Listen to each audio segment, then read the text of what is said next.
South Point is also proud to provide a variety of relaxing amenities for the guests who want to be pampered. Soak up the sun and let your stress melt away in our lagoon-style paradise swimming pool. A relaxing getaway where you can bask in the desert sun and enjoy seasonal food and bar service poolside. And if you really want to escape, come to Spa Costa del Sur. From couple suites to a co-ed wet area, our spa caters to business and leisure travelers who want to unwind and elevate their senses. A visit to one of our spa's steam, sauna, or whirlpool treatment rooms will leave any guest feeling like they can take on the world. Our gaming amenities include over 60 table games and over 2,600 of the most popular slot and video poker machines. We have penny slots, including the popular Buffalo games, and real machines like Wheel of Fortune, Triple Sevens, and Megabucks. If you prefer video poker, try Deuces Wild, Double Double Bonus, or a variety of multi-denomination games. Or try your hand at one of the most popular casino table games in the world, Blackjack. Don't let the game intimidate you. Blackjack, also known as 21, is both easy and fun. And our dealers are always happy to assist. And the best part? Blackjack always pays 3 to 2. Next, check out the roulette tables. Roulette is one of the easiest casino games to learn, and so much fun to play. It's a favorite of both beginners and seasoned players. In addition to blackjack and roulette, our casino pit features over 60 popular table games like Baccarat, Pai Gow Poker, 3-Card Poker, Ultimate Texas Hold'em, and Mississippi Stud. So get out of your room and come join in the fun.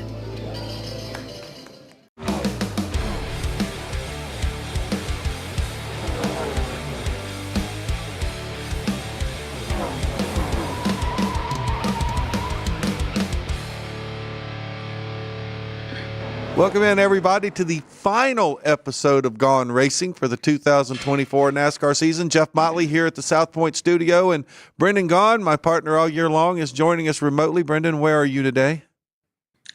I am at the house in Rosarito. We've been down here pre-running for the Baja 1000. And as you know, Jeff, we discussed when we can do this show, and we came all the way up from – we even battled a blockade in a town called El Rosario to make sure we could get home to do not the penultimate, but the ultimate show of 2024. A blockade? Yeah, the townsfolk of El Rosario are protesting something about their own president, and so they there's only one highway basically in Baja. It's called Highway 1, and there's a town that has a 90-degree turn, and it's the only way to get from top to bottom. And the truckers have basically blocked the road. They're parking big trucks sideways across the road. You can't get across. And fortunately, we were in my pre-runner, Big Bertha. And Big Bertha, you can't blockade Big Bertha. So we found a dirt road, got around, and got ourselves home to make sure that we're here for you and for those at home who want to know how to bet, because I am still and guaranteed to end the season above my Mendoza line. I got to make some people money. I mean, I'm here for I am a man of the people. I mean, we just had voting season. I'm a man of the people, Jeff. Well, you've had a remarkable year picking. In fact, we've all done quite well. We've made people money this year if they've listened to us. Speaking of blockades, seemed like we had a little bit of that going on last week at Martinsville last week, too. Good segue. Yeah, and lots to unpack with Martinsville last week. First off, second year in a row, Ryan Blaney hits the walk-off. But it was a race that was filled with some controversial moments. We had Christopher Bell passing Bubba Wallace, who may have had a tire going down, maybe didn't have a tire going down, but then doing the Ross Chastain move along the wall, and then we had Dillon and Chastain, behind Byron, and it was kind of a mess, wasn't it, Brendan? Well, look, and I said this a couple years ago, Jeff. I said there's no need to ban this move. I'm not a fan of making rules, just like the government. I'm not a fan of making laws to make laws. Christopher did not need to do what he did to finish that race. If he just goes up, gets loose, hits the wall, lifts a second, pulls the thing off the wall, and drives, totally different conversation. But for some reason, he felt the need to gas up, downshift, and go. And that's what he did. And NASCAR, in the way they wrote the rule, Jeff, it doesn't matter why. It doesn't. You don't you don't get into the thing of intent, right? We've talked about that for years. NASCAR cannot judge intent. All they can say is he went to the wall and he hit the throttle and rode the wall around, did not try to get off it. Well, that is the safety violation. And I think the reason that they ended it the way they did was because that was black and white, and that was easy to determine. The other stuff that they kind of handed penalties out later in the week, those are not really, I don't know, you know what I'm saying? They couldn't really penalize those. But you can't also penalize. This was not anybody on the same team. People tried to make the thing to Martinsville or to Richmond a couple years ago with the Martin Truex Jr. and Martin Truex, the whole Michael Waltrip thing. Racing team. Yeah. This was not the same team doing things. This was other teams. Hendrick Motorsports is not Richard Childress, is not Trackhouse. They just drive the same manufacturer. And 2311 is not Joe Gibbs. So it wasn't like you had team orders. What you had was manufacturers saying, man, we really need the help of this situation. And the team's kind of going, yeah, maybe we should help. Now, where things look really bad, and I'm gonna say this, and is listening to Dave Moody this week and listening to Pete and Mike and listening to Danielle and Larry, this is not gonna be a popular opinion. One, the smartest guy in the room is Bubba Wallace. And let me tell you why. Bubba Wallace was smart enough to say, with 3 laps to go, all they did was say, hey, championship battle's coming down to a point. And that's all they told Bubba on the radio. They didn't say, oh my God, Christopher Bell has to get by you for a point. All they said was, man, this battle's tight coming to the end. And 2 laps later, Bubba says, I think I have a flat. And his spotter says, nurse it home. We got 3 to go. Just nurse it home. And Bubba thinks he has something broke. And Bubba, after the race, gets out and says, man, I don't know what happened. I had a problem. Something was going. That, to me, is the smartest guy in the room in this situation, because there is no way to judge if something was wrong or not. And he was smart enough to keep his frickin' mouth shut. And I'm sorry, but in today's day and age, there's some intelligence left in keeping your mouth shut. And then you have the 3 team again. These guys just don't know when to shut the hell up on the radio. Before the race, they're on the radio talking about it. In the race, they're on the radio talking about it. My God, can you guys please, for the love of all things holy, learn to have these conversations before a race and keep your mouth shut on the radio? I'm sorry. Just shut up. Well, at the end of the day, everybody ended up getting penalized by points and money this week. But you know what? The one guy who was probably that was completely above controversy was Ryan Blaney. And I think that in some ways we have forgotten what a phenomenal run he had. I mean, coming back, passing Larson, passing Chase Elliott, really kind of right there at the end. I mean, he was the guy. And again, and look, he's going to a racetrack where he won the championship last year. He's got a top 5 already this year as well. Ryan Blaney sitting in the catbird seat right now? Look, these guys, when it's crunch time, Penske knows what to do, right? Joey Logano got his way in. Ryan Blaney's got his way in. And these guys know what to do. I don't care what everybody's saying about you have the least 4 point, all these things. These are the guys that in crunch time know how to get it done. And Blaney flat out knows how to get it done when the pressure's on. Way to go. You and I have talked about Blaney for years, not being the closer. Well, apparently that moniker is gone.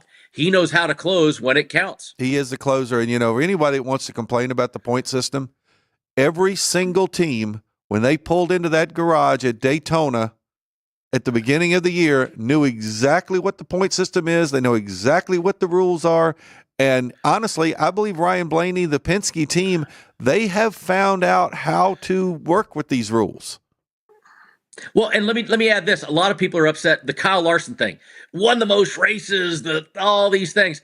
Do you realize that if we went to a point system from start to finish, with like the whole time, Kyle Larson is 5th in points, 98 points out of the championship.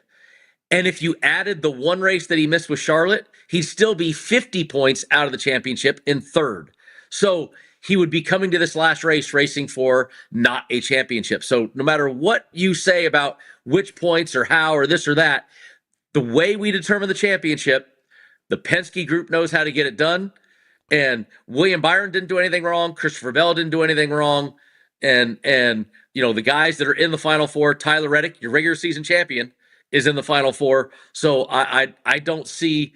I'm okay with who's there, and I think it's going to be a heck of a race this weekend at Phoenix. Well, I agree with you. Let's take a look at last weekend's numbers. Ryan Blaney was plus 400 to win, plus 190 for a top three. He was on the negative line against both William Byron and Chase Elliott. He was minus 145 against Byron, minus 160 against Elliott.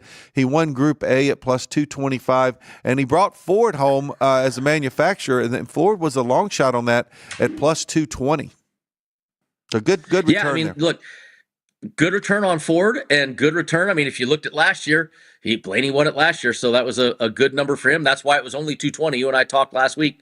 It wasn't that massive odd like we've had, a few times. But plus 400, good job on Blaney. None of us had him, unfortunately, on Gaughan Racin. But you know what? Hey, he's still he's in the Final Four. Well, take a quick look at our top 10 from last week. We're probably a couple names in there that maybe comes a little bit of a surprise. I think maybe Austin Cindric finishing fourth in there.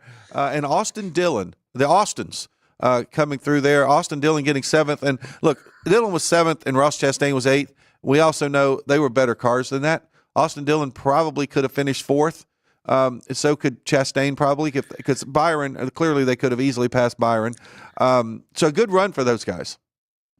No, good run. And Austin, 8th and 7th. I mean, what a way to end the season. Their short track package. You look at Richmond. You look at how they ended here. They've definitely got some things to be, happy about. But that Austin Cindric, that bodes well for Austin right now. We've talked about his being the struggle of the Penske group. And so that was good on him. Brad Keselowski, good day. Won second stage, led 170 laps. Brad had a great day going. All three Penske cars in the top 10, finishing this season very, very strong. And they we wrote them off earlier in the season. We really did. Yeah, we wrote Ford off. I mean, now Ford is the only one with two in the Final Four.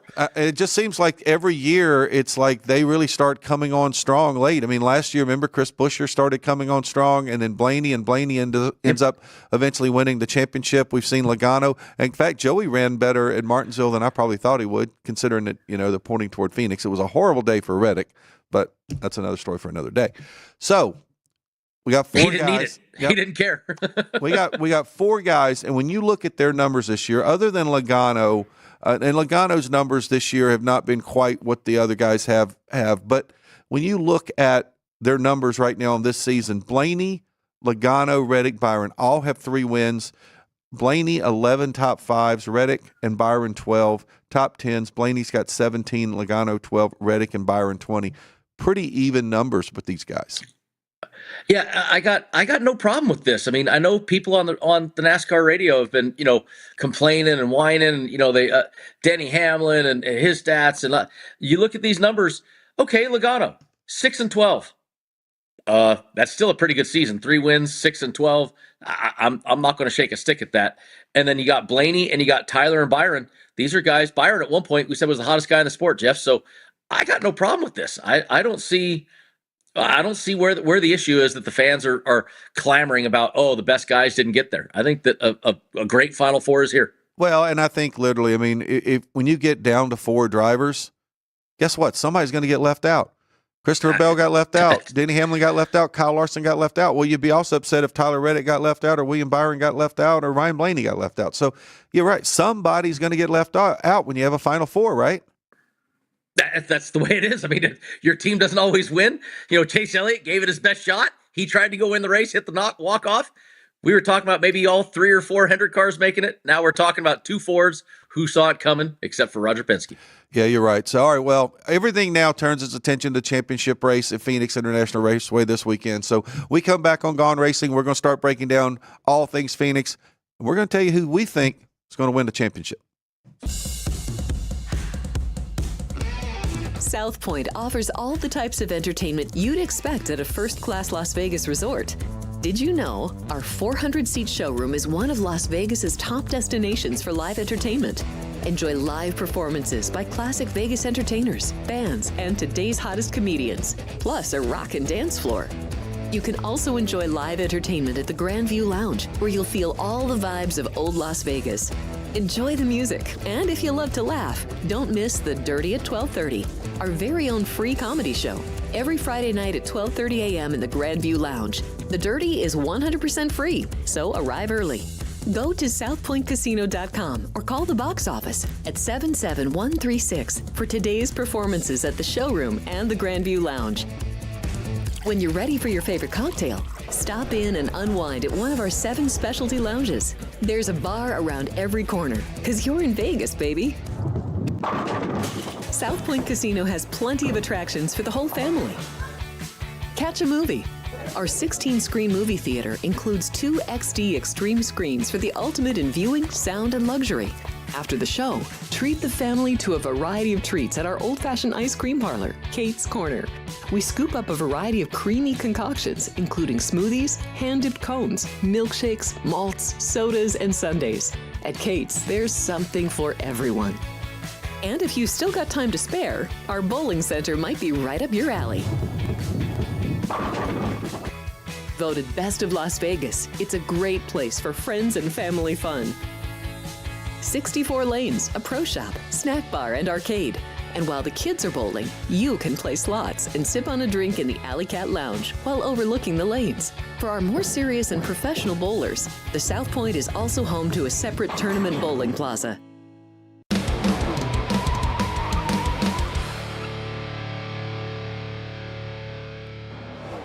Welcome back into Gaughan Racing. Jeff Motley, not alongside Brendan Gaughan, unless you're looking at our screen. Hey, if you're looking at our 2 in a 2 box. Right there's Jeff. Yep. See, I don't even know which way you're pointing, but anyway.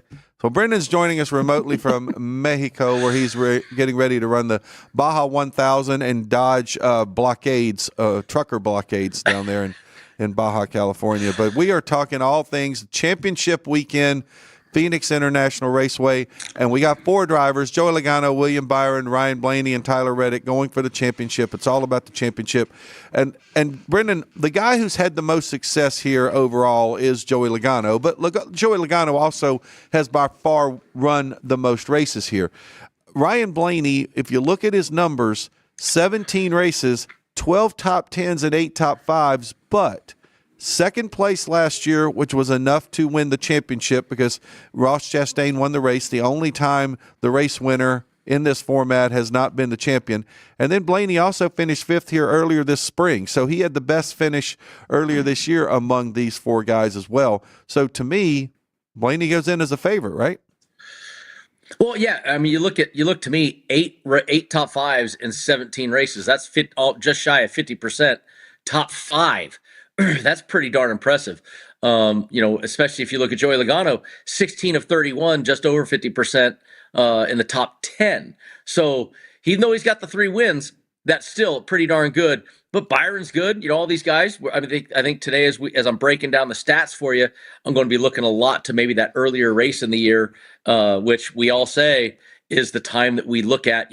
How these guys are going to do, and I can point to you that hey, the winner was. Oh, Christopher Bell, who's not in the Final 4. Oh. And Christopher Bell, we know he crashed out of the race last year when he was in the Final 4 and ended up finishing dead last. He had a tire go down, hit the wall or whatever. All right, let's get into our odds to win the race. And no big surprise that Ryan Blaney does come in as our favorite to win the race at plus 300. Christopher Bell, one of the non-playoff guys now at plus 400. Then we have William Byron plus 500. Joey Logano and Tyler Reddick are plus 700. And then our double digits, Kyle Larson, Denny Hamlin at 14-1. Ross Chastain and Chase Elliott at 18-1. Brad Keselowski is 30. Chase Briscoe and Martin Truex Jr. each at 40. Martin Truex Jr.'s final full-time Cup race. He's going to run a few races maybe. I know he's going to run Daytona next year. And then Chris Buescher and Ty Gibbs at 50-1. And Brendan, logic always kind of says, look, the champion's going to win this race. It didn't happen last year.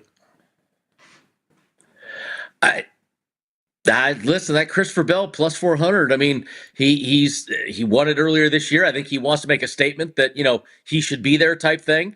I'm looking. Chris Buescher finished second at this race in the fall, and Ty Gibbs was right up there in third place. So I can look at those 2 guys. 50-1, 50-1. Are they the guys that pull the Ross Chastain move for this year? Denny Hamlin, 14-1. Denny, he doesn't want to go out with the whimper. He wants to do some pretty stellar stuff this weekend.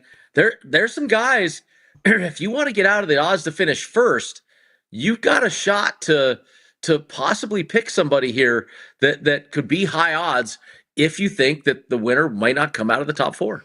All right, but Brendan, I'm going to ask you this. Now, Ross Chastain last year, he had no teammate that was running for the championship. All right. Now, you've got Kyle Larson. We know how strong Kyle Larson is, but he's got a teammate running for the championship. Christopher Bell, teammate running for the championship.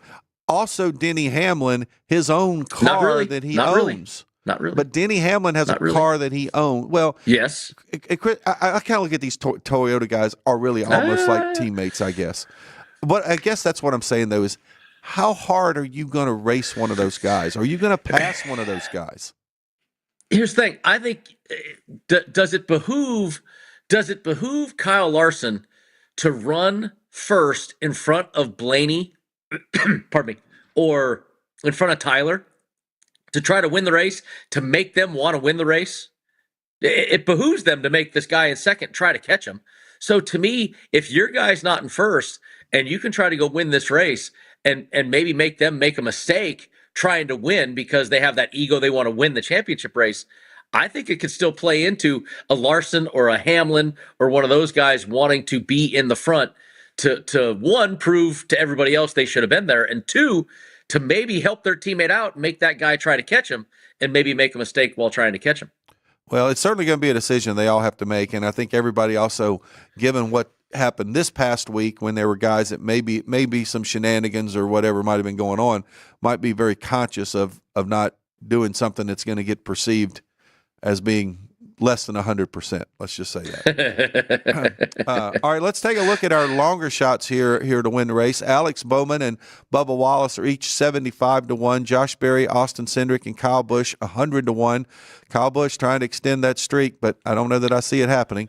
Ryan Preece and Daniel Suarez are 200-1. Austin Dillon, Noah Gragson, Carson Hocevar, Michael McDowell 300-1, and the field bet is 20-1.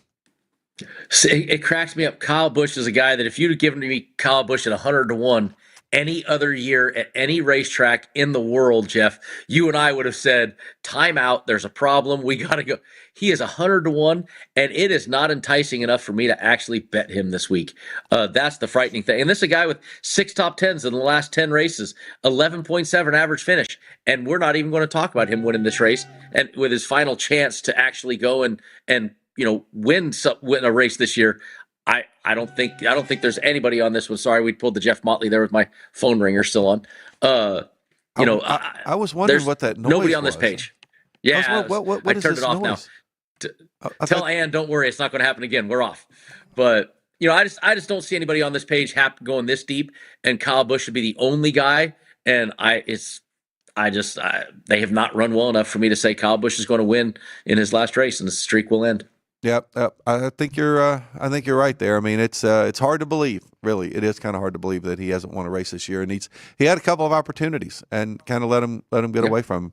All right, let's take a look at our odds for top 3. And Brendan, we are back into the negative numbers this week. Ryan Blaney comes in at minus 115. Christopher Bell is plus 130. William Byron plus 140. Joey Logano plus 190.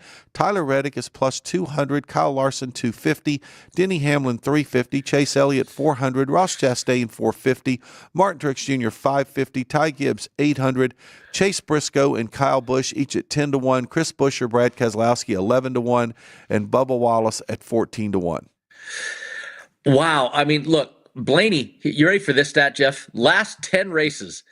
9 top 10s, 7 top 5s, average finish 7.5 for Blaney. 5th, 2nd, 4th in his last 7. That's a phenomenal stat right there, which you don't. The Fords we poo-pooed all season long. So minus 115, I feel, is well deserved for Blaney. Congratulations. I'm looking at this, same thing I said about winning. Man, I could give you a Chase Elliott plus 400 and see that could be a decent shot here. Even Denny Hamlin, plus 350. Do I go after the Ty Gibbs or the Chris Buescher, 811-1? These are guys that have run really well here in the recent history that, look, they're still racing. This is what's great about, we have 4 guys that are battling for the championship. But as a bettor, I can make money looking outside those final 4 and placing some bets and moving some money around here. But because I argue that if you can't win the race, you're not going to finish between these guys. Taking anybody for a top three. Well, look, they ran 2, 3, 4 last year after Chastain was first. The only one that wasn't there is Bell, who had crashed out and finished dead last. How many years have we seen it where the top 5 have been made up of 4 of the playoff guys, unless one of them had a problem? So I think going and taking any one top 3 that is not part of the Final Four is a big risk, and that those numbers, I would argue, should be even higher. Well, I mean, I can't disagree with your logic, but I can still say I like somebody trying to get up there and run something, and it's a guy that has a teammate, a Larson, Hamlin, Elliott, those 3 guys right there, a Ty Gibbs even possibly.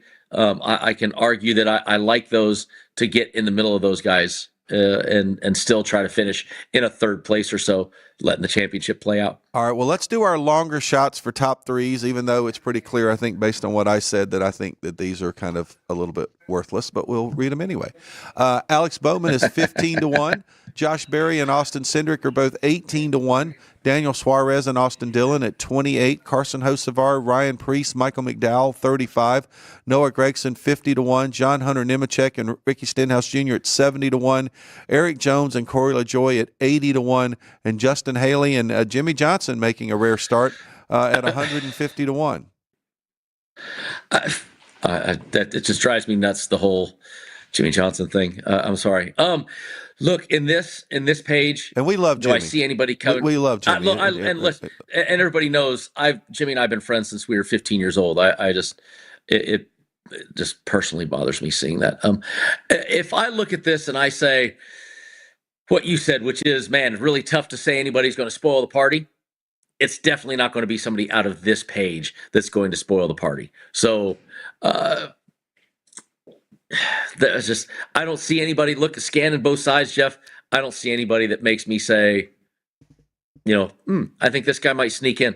It just, I don't see it off of this side. Sorry. I think group matchups and head-to-heads are going to be where we're going to have some fun. No, I agree with you. I don't think there'll be a lot of picking winners or picking top 3s this week. I think that's going to be tough. Well, let's take a quick. I might try a top 3. I may sneak it in, but yeah. But you're not going to get very good odds if you do take a top 3. No. One thing that also is happening here, and maybe we'll wait and get into our head-to-heads when we come into our next segment, which is about a minute away. But one thing that's coming to an end here is Stewart-Haas Racing. Those guys packed up the shop and moved those haulers out. Is anything in those guys there that says, hey, look, man, let's go try to win one more for this team. Let's go have this strong run for this team. Well, look, Jeff, you were asking about guys that rained on the parade the last couple of years. Ryan Blaney is the guy that is consistently not been in the playoffs, that was in the top 3 splitting that. The other guy, Chase Briscoe, 4th place in 2022, was the guy not in the playoffs, finishing 4th. Has a win at Phoenix. He has a win at Phoenix, and has a win at Phoenix. So, and we had said at the start of the playoffs, if Chase Briscoe stays hot, he'd be a threat at this. So could Chase Briscoe be a guy that we need to pay a little more attention to? Possibly. Well, I could give you that. And I think he doesn't have any loyalties anywhere other than he is going over to Gibbs. He's going to Gibbs, and Gibbs doesn't have a car in it. Okay, back on Gaughan Racing here in a second. We'll start talking about our head-to-heads and give you group matchups.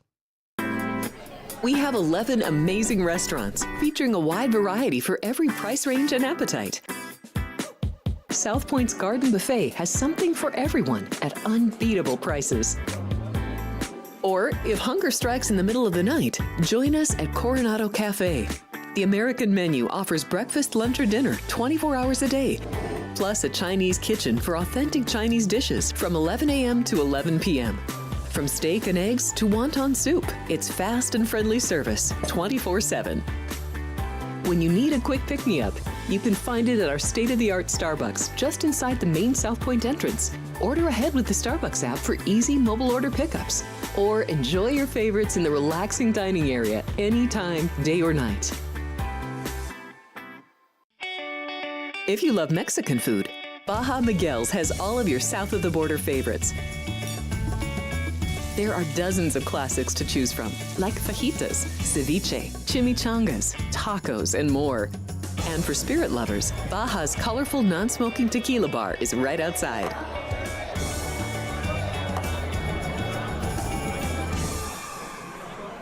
Or maybe you're in the mood for seafood.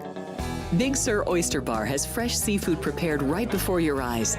Savor freshly shucked oysters, crab legs jambalaya, shrimp and lobster. Beers on tap and a selection of fine wines are perfect to pair with your seafood favorite. Whether lunch or dinner, you'll love this fun atmosphere, located just off the casino floor. Ready to shake things up? Step back in time and treat yourself to one of the oldest restaurant chains in the country. Steak and Shake, famous for original mouth-watering steak burgers and hand-dipped milkshakes in a variety of flavors. For some old-fashioned fun, try Steak and Shake.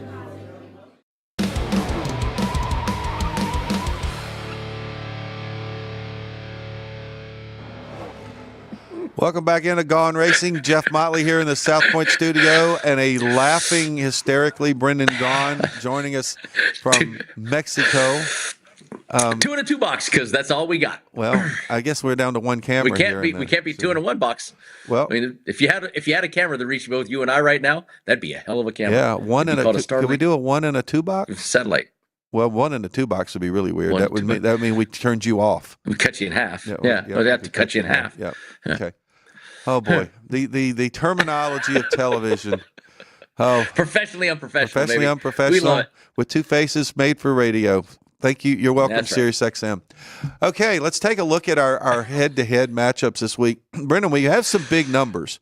But, boy, they really think Ryan Blaney's got this thing locked up. You know, I look at Tyler Reddick as a plus 160 against Ryan Blaney, and I think Reddick's going to be strong this week. I really do.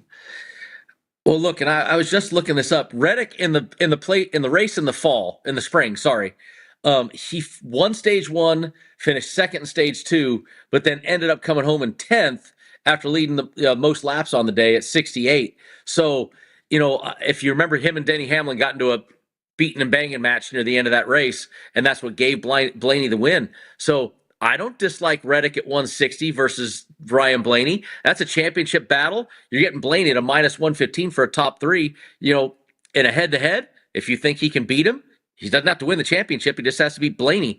I like that. I like the Chase Elliott, Denny Hamlin. Chase is plus 130 versus Denny's minus 150. Look, Denny Hamlin has a lot of things swirling around in his mind right now, right? He's got the lawsuit they were just in court for. He's got his driver in the championship for. He's got all these other things right now. The letdown of not making the Final Four. I think that this could be a race where Denny doesn't have his mind in the right place.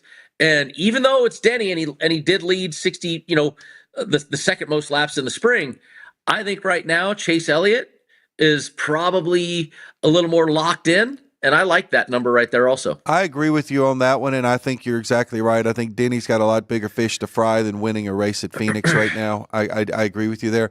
The one other one I think I find just a little bit interesting, we have 9 head-to-head matchups.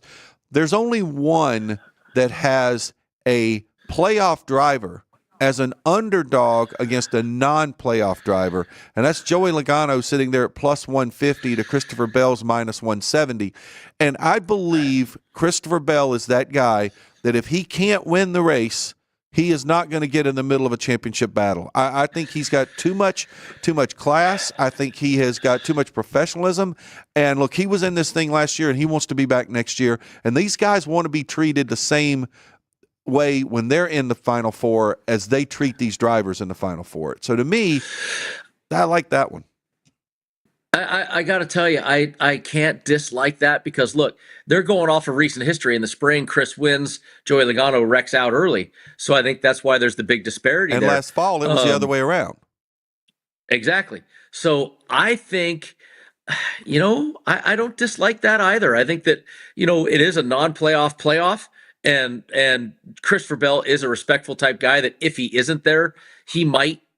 I think he still wants to make a point. It's a tough point to make, but I can't dislike your logic there, Jeff. I can't give you I don't like that. I think that's a decent look. Well, let's move along into our group matchups. Now, one thing should be pointed out is technically we don't have championship odds, but guess what? Group A is our championship Is your odds. championship odds. It is because the 4 drivers that are in the Final Four are the 4 drivers in Group A.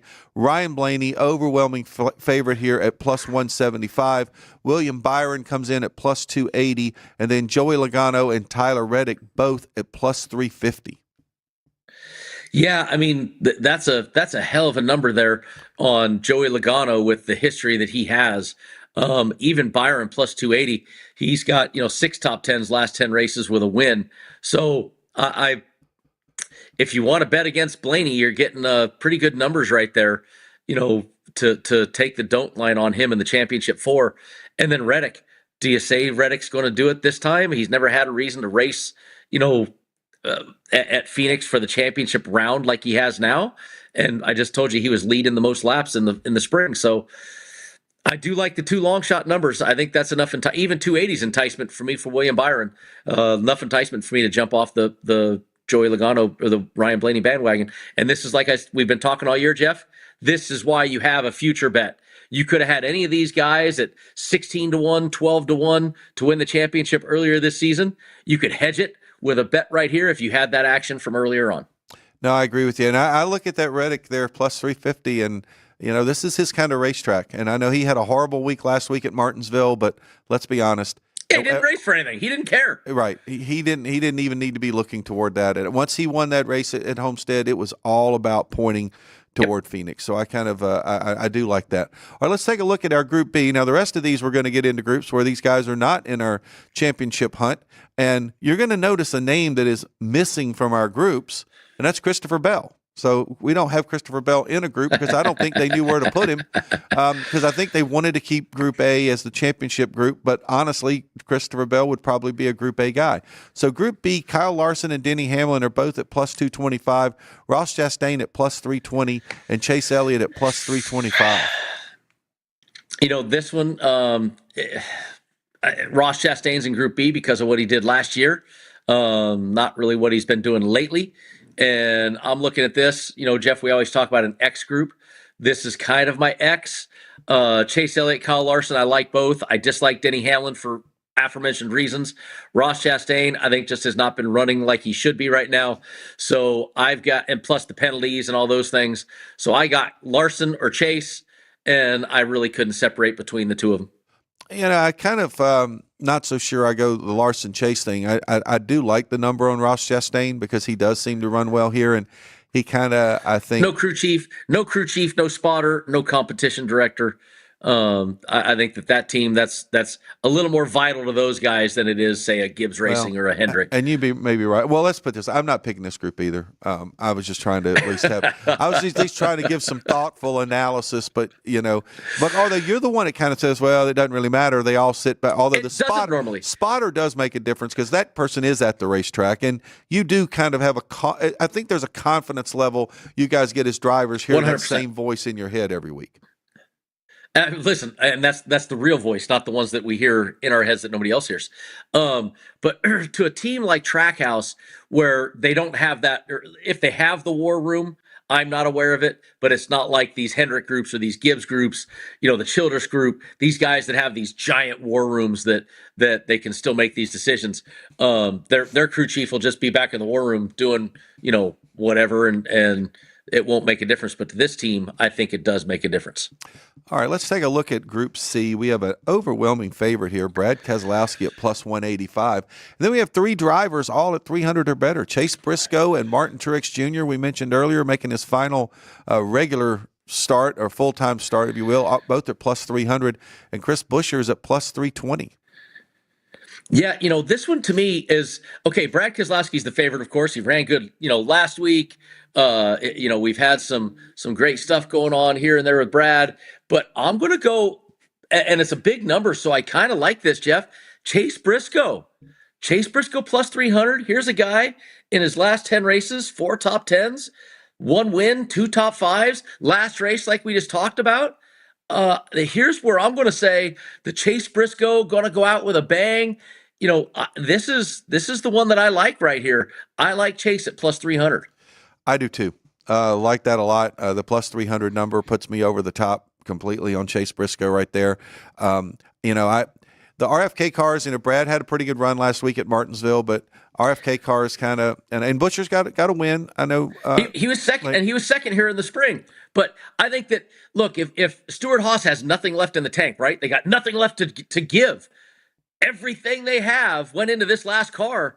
And I think that if they've got a time to at least look, they don't have to win the race, just have to beat these guys. I like plus 300. I think that's enticement enough for me. Yeah, I totally agree with you there. All right, let's move along to Group D. And we have Ty Gibbs and Alex Bowman are the co-favorites at plus 240. Bubba Wallace is plus 285. And Josh Berry, who I believe he's probably given up the ghost on trying to win Rookie of the Year. I believe Hocevar probably has got that locked up at plus 315. And that's another guy making a final start for the Stewart-Haas racing team. Yeah, and he's got Rodney Childers, so I could give you the same reasoning with Josh Berry. It is pseudo short track here at Phoenix. To me, though, the odds-on favorite, Ty Gibbs has run the best lately. Alex Bowman has the most experience, but has not run well lately there. And Bubba, with all the stuff that happened last week, he's never really run great at this track. So I'm going to look and say I like right off the bat Ty Gibbs. Finished third in the spring, plus 240. Still trying to get himself a solid, good finish to finish off the season. I like the favorite here at 240. I have a lean toward a favorite, but it's the other favorite. I actually lean toward Alex Bowman. And look, the Hendrick cars are usually pretty decent here. I know Bowman hasn't run as well here lately, but it's his hometown track. And Bowman kind of broke on the scene subbing for Dale Earnhardt Jr. having an amazing run at Phoenix. He's comfortable here. I just think there's something where I think Alex Bowman wants to go out and have a good run because he really did run better toward the end. And if he hadn't gotten that huge penalty, who knows what might have happened. So I just think that there's a lot of determination right now in Alex Bowman. So I'm going to lean Alex Bowman in Group D. Okay, all right. Let's take a quick look at Group E here. Austin Cindric and Kyle Busch both at plus 230. Ryan Preece and Daniel Suarez each at plus 315. Sure. The only thing I can give you is that Austin Cindric lately in the last round, in the last month, has probably run the best out of everybody in this group. So I'll give you an Austin Cindric. But other than that, we've talked about Kyle Busch. Daniel Suarez kind of disappeared right now. Preece is surprised. Preece has run stretch. He's surprised a couple times lately. If I got an X, another one, sure. Here, I'll give you Cindric and give you an X the rest of the way. I agree. Sure. Okay. This is a tough group. I agree. I mean, maybe Kyle Busch because he's in Group E, but again. That's the sad part. We're not even saying lock. You're right. He's in Group B. Okay, we got one segment left. We'll come back and we will give you our picks. If you're celebrating a special occasion or just love fine dining, you're in the right place. Come experience the crown jewel of South Point restaurants, Michael's Gourmet Room. Welcome. With over 600 different types of wines and magnificent dishes prepared tableside, you'll revel in the rich classic Vegas decor and the best black tie service in the world. This intimate gourmet room has earned accolades galore. Come to Michael's Gourmet Room for an unforgettable dining experience. Another famous restaurant is the Silverado Steakhouse, where you'll find the charm and service that discerning patrons require. From top quality steaks and chops to fresh seafood and desserts, you'll love the award-winning wine list and menu at Silverado Steakhouse. Steak lovers have even more options with primarily prime rib. Catering to hearty appetites, the menu features a variety of flavorful prime rib cuts, dry-aged to ensure tenderness, and then seasoned and slowly roasted. Although prime rib is our specialty, it's not the only thing on the menu. There's something for everyone. And if you're craving a taste of Italy, come experience delicious Italian cuisine and the attentive service at Don Vito's. Our culinary team starts with the freshest ingredients and transforms them into traditional favorites. And don't forget Italian desserts. Don Vito's. Savor the taste of Italy. Finally, if sushi is more your style, join us at the popular Zenshin Asian restaurant and sushi bar. where we're serving up the freshest sashimi, nigiri, and sushi rolls. And beyond the sushi, an exciting contemporary Asian cuisine menu. Plus a variety of specialty drinks, Japanese and domestic beer, wine, and sake. Balance your hunger with Zenshin.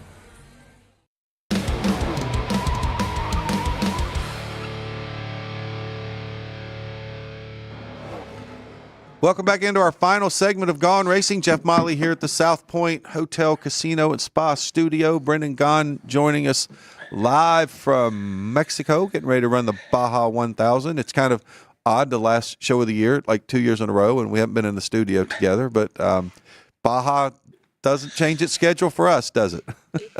Listen, I only get to race 4 times a year. I'm coming down to get my race in. So it's the Baja 1000. It's one of the greatest races of all time. So I'm here hanging out, and you know, I came up to my house that I bought for my family a couple of years ago, and it's just our little shanty on the beach. It's my favorite little place. Yeah, while you're hanging out there on the beach in Mexico, we're sitting here where it's still cold in Las Vegas. The rest of the country is warm, I think. In fact, people back east are telling me how it's still summer in the east and the Midwest, and we're sitting here, it's cold in Las Vegas right now. So anyway, okay, our final It's windy. No, it was windy here the other day, too. All right, our final group is our Group F, and we have Austin Dillon, the favorite, at plus 235, Noah Gragson and Carson Hocevar at plus 260, and another hometown driver there in Phoenix, Michael McDowell, at plus 325. Listen, I'm not even going to look at the stats of this, because I'm just going to tell you, and I don't care that Michael McDowell, stat-wise, has the best stats of anybody in this group, because he does. He's got 2 top 10s in the last 10 races here. Who has cashed the most tickets this year? Who is our new Chris Buescher, our new, Brent Musburger, favorite to cash your ticket? And it's Carson Hocevar. Who's going to be the Rookie of the Year. And I don't think anybody came into the season thinking Carson Hocevar was going to win Rookie of the Year. I think everybody pretty much mailed it in to Josh Berry, and Carson Hocevar is going to win Rookie of the Year. So I agree with you. I mean, it's there. Right. Done. I've ridden, Hocevar did not win for me last week, but I've kind of ridden the Hocevar train, and but he was wasn't he up in Group D last week or something? He was like up a couple groups. He was in E, not F. E? Yeah, he was in E, not F. But still, he has absolutely cashed tickets for us. And Dillon, with all the stuff that just happened, they've been great at Richmond, which is very similar to Phoenix and stuff like that. But I think that they just want to get this season over with and get to the house. Gragson, even though we can talk the same theory, they have not done anything as of late. And McDowell made a lot of noise early. His last race for Front Row Motorsports, we haven't talked about them. Hocevar is the guy we're talking about all season long. Hocevar is a second lock for me in the groups this week. Yeah, I'm with you there. I do like Hocevar. All right, let's take a quick look at our manufacturer props. And maybe the first time all year we've seen Ford as the favorite, but then Ford's got 2 bullets on Sunday, and Toyota's only got 1, Chevy's got 1. So Ford is the favorite at plus 160, and then Toyota and Chevrolet at plus 180. And Brendan, I don't think that's bad, a plus 160, knowing you got 2 dogs in the fight. I mean, look, we're basically saying that nobody else is going to win the race. If okay, sure. My thing is, there's still a lot of Chevys that can win. The Chevys that we've been high on all season long. The Kyle Larson's is not in that. The Chase Elliott's is not in that. Chase Elliott would be your season-long point leader if we had a season-long, points battle right now. So is Chevy at 180? But right now, there's not a lot of juice for the squeeze here, right? 160s or 180s. It's amusing that we've gone from Ford being at some point to a plus 400 to now being the favorite at plus 160. I'm not betting it this week. Not enough juice in this for me, but I just find it amusing that Ford went from worst to first. Well, and when you look at that odd, you almost really think, is this the odd to win the championship or the odd to win the race? Because I kind of do agree with you that you've still got Christopher Bell and Kyle Larson and Denny Hamlin and some of these other guys out there and Chase Elliott. I mean, guys that are going to be solid in other manufacturers. So you got to kind of remember that when you're betting on this. So I guess that's why if you're looking at it saying one of them is going to win the championship, then yeah, you got two bullets in a 4-bullet chamber, right? But that's not the way it really is. But that's not quite it. Our sport's not quite normal. Exactly. All right, well, so let's talk about how we did last week, and let's talk about the season. Let's get to the season. Well, that wouldn't be fair if we didn't at least talk about last week. Because here's the deal: the pit crew has to get their due. You and I struggled a little bit last week. In fact, I believe that what did I get?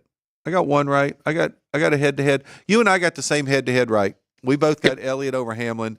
Came up short in some others. Obviously, Byron fading late did not help us. But our pit crew came through last week. They also had the Elliott over Hamlin, so there was no kiss of death on that one right there. But the pit crew also had Ross Chastain in Group D, so that was a win for the pit crew. We did put a quick kiss of death on Christopher Bell last week because we all put him in Group B, but then he ran into some issues earlier in the race, and it wasn't that he didn't run well, it's just he got himself kind of behind the eight ball.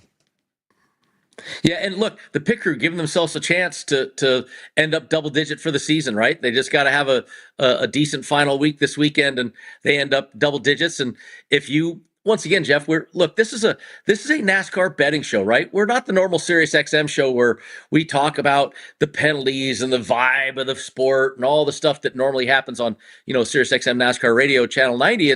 That's not us. We are talking about gambling. And this isn't fantasy sports. This isn't, this is gambling.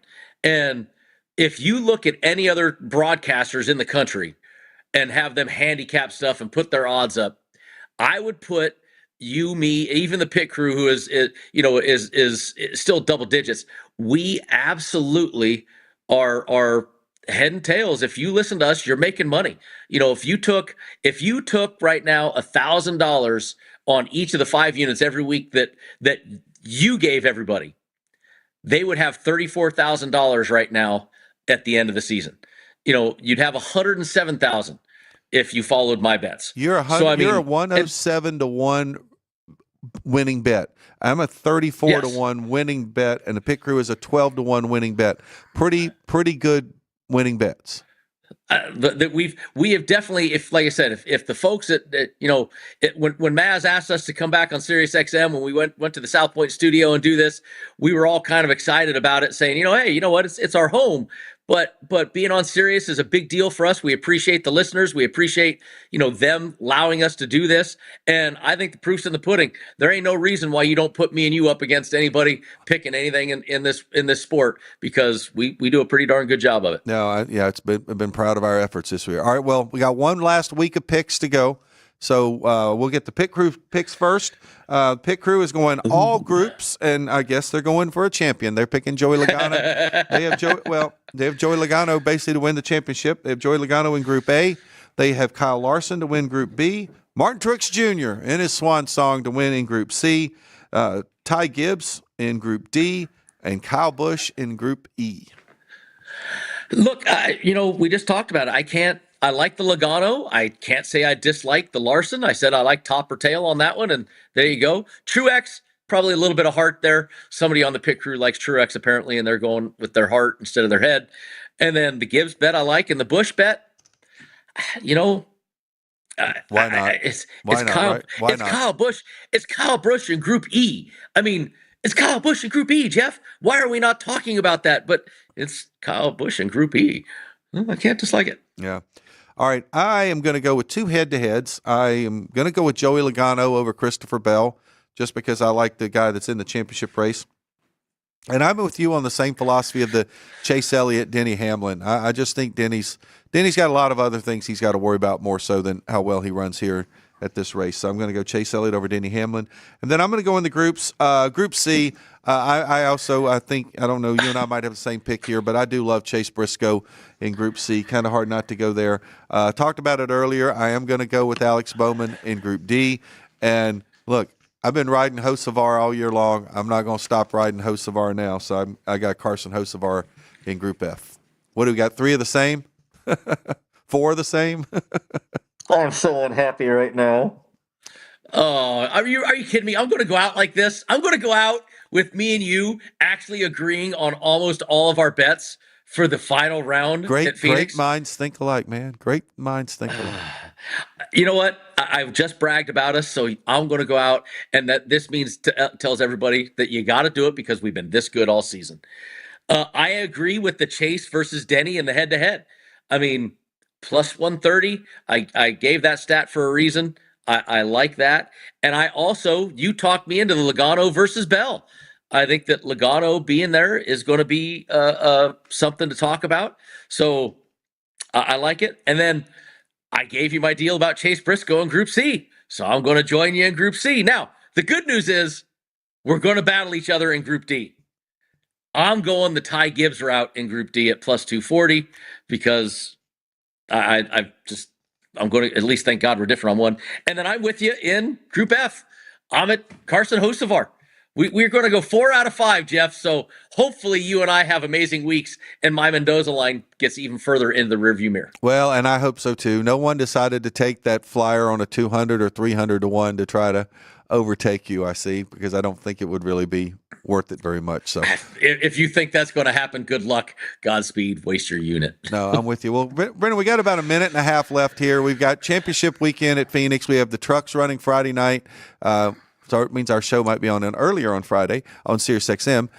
Saturday, we've got the Xfinity Series racing and the Big Cup race on Sunday. But we've had a great year here, both at the South Point studio, incredible crew back here, and the folks at SiriusXM welcoming us back with open arms, making us part of that team. It's been an amazing year. No, I mean, first I want to say good luck to Bill McAnally. The Napa truck, my guy Bill, trying to do what we couldn't finish off at Homestead years ago. Good luck to you, Christian Eckes and the McAnally team. I wish I could be there with you this weekend. And then to our crew, to everybody that's helped out with Gaughan Racing. Look, South Point Studio, a brand new venture, Jeff. We things went quick and heavy, and Ann has done a phenomenal job. All the crew behind the glass has done a great job this season for us. All the people backstage that help write this, the producers, everything that do the show for us, they have their work cut out trying to make us look good. And thank you for an amazing, amazing season, and hopefully go out with a bang, Jeff. No, absolutely. And you know what? And congratulations to all the race teams that are running for something, whether you're running for a championship or you're running for Rookie of the Year. We know we got some guys that are we're not going to see again. Some guys that are going to be back with new teams next year. So it's going to be interesting to see what happens both this weekend at Phoenix and then during the off season. But the good news is, Brennan, our plan is that we are going to come back next year. So come Daytona, people are going to hear from us again. Sorry, guys, you're stuck with us. All right, that'll do it for 2024. Watch the championship weekend this weekend at Phoenix, and we'll see you next year.